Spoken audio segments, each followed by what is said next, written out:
নির্বাচনী প্রচারে দেশের বিভিন্ন আসনে লিফলেট বিতরণ, পথসভা, জনসংযোগ করে নিজের পক্ষে ভোট চাইছেন বিভিন্ন রাজনৈতিক দল ও স্বতন্ত্র প্রার্থীরা। বিএনপির পরিকল্পনা তুলে ধরে নিজেদের পক্ষে ভোট চাইছেন দলীয় প্রার্থীরা। এদিকে প্রচারে সমান তালে এগিয়ে আছেন জামায়াত, জাতীয় পার্টি, ইসলামী আন্দোলনের প্রার্থীরাও। তবে পাল্টাপাল্টি অভিযোগও রয়েছে। সহকর্মীদের তথ্য ছবিতে প্রতিবেদন। ফেনীতে গণসংযোগ করেছেন বিএনপি প্রার্থী আব্দুল আওয়াল মিন্টু। এ সময় তিনি বলেন, বিএনপি ক্ষমতায় না এলে দেশের রাজনৈতিক ও সামাজিক সংকট প্রকট আকার ধারণ করবে। ধানের শীষে ভোট দিলে ধর্মবর্ণ দল নির্বিশেষে সকল মানুষ নিরাপদে থাকবে বলেন তিনি।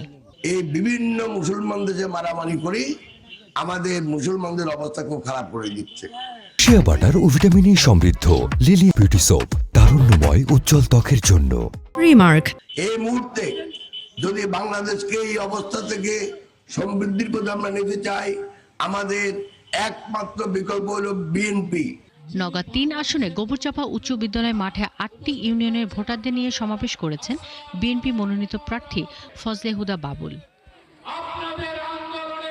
লক্ষ্মীপুরের কমলনগরে হাজিরহাট এলাকায় নির্বাচনী জনসভা করেছেন ইসলামী আন্দোলন বাংলাদেশের আমির ও চরমোনাই পীর সৈয়দ মোহাম্মদ রেজাউল করিম। এ সময় তিনি বলেন, জামায়াত ইসলাম আমেরিকার সাথে গোপন বৈঠক করে তাদের ইনসাফ বাস্তবায়ন করতে চায়।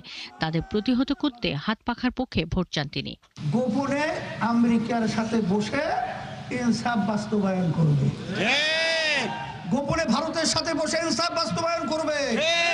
আমরা ভারতের ইনসাফ দেখেছি, আমরা আমেরিকার ইনসাফ দেখেছি। ওই সব বাংলার মানুষ আমরা দেখতে চাই না।